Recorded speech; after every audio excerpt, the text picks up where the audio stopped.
അവസാനം Donald Trump അത് നടത്തി കാണിച്ചിരിക്കുകയാണ്. സമാധാനത്തിനുള്ള നോബൽ സമ്മാനത്തിന് ഇദ്ദേഹം ഇപ്പോഴാണ് യഥാർത്ഥമായി എലിജിബിൾ ആയിരിക്കുന്നത്. അതെ, നീണ്ട 7 വർഷത്തെ ഇടവേളയ്ക്ക് ശേഷം Indian prime minister Shri Narendra Modi ചൈനയിലേക്ക് പോകുവാൻ തയ്യാറെടുക്കുകയാണ്. അവിടെ വെച്ച് പുടിൻ, ഷീ ജിൻപിങ്, മോദി ഈ മൂവരും ഒരു കുടക്കീഴിൽ ഒന്നിക്കും. നമുക്കറിയാം, ഗൽവാൻ വാലി പോലുള്ള എണ്ണമറ്റ ഇഷ്യൂസ് കാരണം കഴിഞ്ഞ 2018 ശേഷം ഇന്ത്യൻ PM ഇതുവരെ ചൈന സന്ദർശിച്ചിട്ടേയില്ല. എന്നാൽ ലോകത്തിലെ ഏറ്റവും അധികം ജനസംഖ്യയുള്ള 2 രാജ്യങ്ങൾ തമ്മിലുള്ള എല്ലാ പ്രശ്നങ്ങളും അഭിപ്രായ വ്യത്യാസങ്ങളും മറന്ന്, അതായത് 3-1 വരുന്ന ജനസംഖ്യയുടെ പ്രതിനിധികൾ ഇവിടെ ഒന്നിക്കുമ്പോൾ അതിന് കാരണക്കാരനായിരിക്കുന്ന ഈ വ്യക്തിക്ക് കുറഞ്ഞതൊരു നോബൽ പീസ് പ്രൈസ് എങ്കിലും കൊടുത്തേ മതിയാവൂ.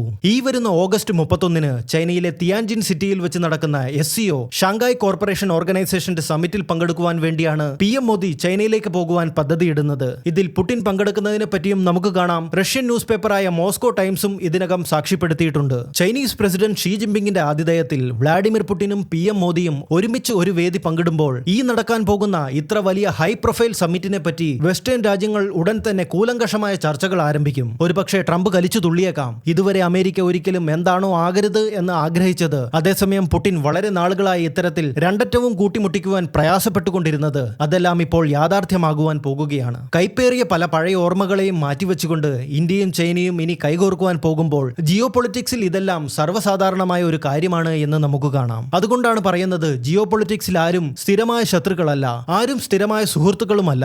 സ്ഥിരമായത് ഒന്നുണ്ടെങ്കിൽ അത് സ്വന്തം രാജ്യത്തിന്റെ താല്പര്യങ്ങൾ, അതൊന്നു മാത്രമാണ്. മാറിക്കൊണ്ടിരിക്കുന്ന പരിസ്ഥിതിക്കൊപ്പം രാജ്യങ്ങളുടെ തീരുമാനങ്ങളും സമവാക്യങ്ങളും ഇത്തരത്തിൽ മാറിക്കൊണ്ടിരിക്കും. എന്നാൽ സാധാരണ രീതിയിൽ അത് വളരെ സമയമെടുത്ത് നടക്കുന്ന ഒരു പ്രക്രിയയാണ്. പലപ്പോഴും രാജ്യങ്ങൾ തമ്മിൽ ഇത്തരത്തിൽ സമവായത്തിലെത്തുവാൻ വർഷങ്ങളുടെ നെഗോസിയേഷൻ തന്നെ വേണ്ടി വന്നേക്കാം. എന്നാൽ ഇതൊക്കെ ഇത്ര പെട്ടെന്ന് സാധ്യമാക്കുന്നതിന് കാരണക്കാരനും ഈ ഒരു വ്യക്തി തന്നെയാണ്. അതുകൊണ്ടാണ് ഇദ്ദേഹത്തിന്റെ വളരെ കാലത്തെ ആഗ്രഹമായ നോബൽ പീസ് പ്രൈസ് അദ്ദേഹത്തിന് അങ്ങ് കൊടുത്തേക്കൂ എന്ന് പറയുന്നതും. ഇനി വരാൻ പോകുന്ന ഈ മീറ്റിംഗ് എത്രയധികം പ്രാധാന്യമുള്ളതാണ് എന്ന് ചോദിക്കുകയാണെങ്കിൽ, SCOയെ പറ്റി പറയുകയാണെങ്കിൽ ഇന്ത്യൻ പെർസ്പെക്ടീവ്സിൽ അത്ര പ്രാധാന്യമുള്ളത് ഒന്നും തന്നെയില്ല. പല അണ്ടനും അടകോടനും വരെ പാകിസ്ഥാനെയാണ് ഉദ്ദേശിച്ചത്. കയറി അങ്ങ് നിരങ്ങുകയാണ് അവിടെ. ഇതിന് അർഹിക്കുന്ന അവഗണന തന്നെ ഇന്ത്യ പലപ്പോഴും കൊടുത്തിട്ടുള്ളതുമാണ്. എന്നാൽ ശേഷം നടക്കാൻ പോകുന്ന ഇന്ത്യൻ PMന്റെ ഷീ ജിൻപിങ്ങും പുടിനുമായുള്ള ബൈലാറ്ററൽ മീറ്റിംഗ് നിർണായകമാണ്. ഇതിന്റെയൊക്കെ പിന്നാമ്പുറത്തുകൂടി വേറെയും ചില നീക്കങ്ങൾ നടക്കുന്നതായി നമുക്കിപ്പോൾ കാണാം. ഇന്ത്യയുടെ NSA അജിത് ഡോവൽ ഇതിനകം തന്നെ റഷ്യയിൽ എത്തിയിട്ടുണ്ട്. അവിടെ വെച്ച് നടക്കുന്ന കൂടിക്കാഴ്ചകളിൽ പ്രധാന ചർച്ചാ വിഷയം റഷ്യൻ ഓയിൽ പർച്ചേസ് ചെയ്യുന്നു എന്ന കാരണത്താൽ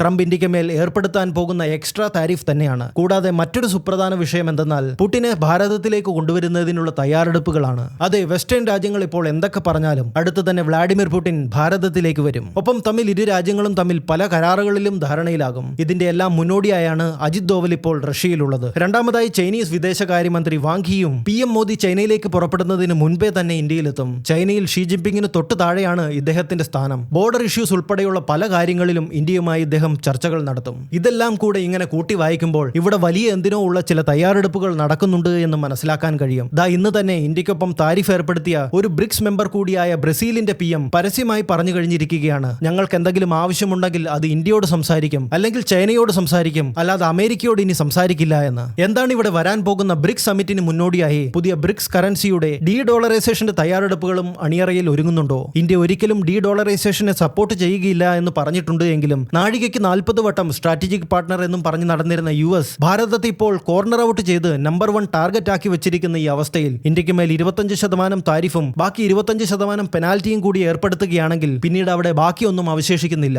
US മാർക്കറ്റിനെ ഏകദേശം പരിപൂർണമായി ഇന്ത്യക്ക് മുമ്പിൽ അടച്ചു കളഞ്ഞിരിക്കുന്നു എന്ന് തന്നെ പറയാം. ഈ ഒരു അവസരത്തിൽ ഇന്ത്യക്കും വേറൊന്നിനെ പറ്റിയും രണ്ടാമതൊന്നുകൂടി ചിന്തിക്കുവാനായില്ല. കൂടാതെ വരാൻ പോകുന്ന ബ്രിക്സ് സമ്മിറ്റിനെയും നമ്മുടെ ഭാരതം ഹോസ്റ്റ് ചെയ്യുവാൻ പോകുന്ന ഈ അവസരത്തിൽ വരാൻ പോകുന്ന ദിവസങ്ങൾ എന്നത് ഇനി വളരെ ഇൻട്രസ്റ്റിംഗ് ആയിരിക്കും. ഈ പറഞ്ഞ വിഷയങ്ങളിൽ ഏതെങ്കിലും അപ്ഡേറ്റ്സ് ഉണ്ടാകുകയാണെങ്കിൽ ഞാൻ വരാം പുതിയൊരു വീഡിയോയുമായി. ഇത്തരത്തിലുള്ള geo political and international informative വീഡിയോസിനായി ചാനൽ സബ്സ്ക്രൈബ് ചെയ്യുക. ഇനിയും കാണും വരേക്കും ഏവർക്കും ജയ് ഹിന്ദ്.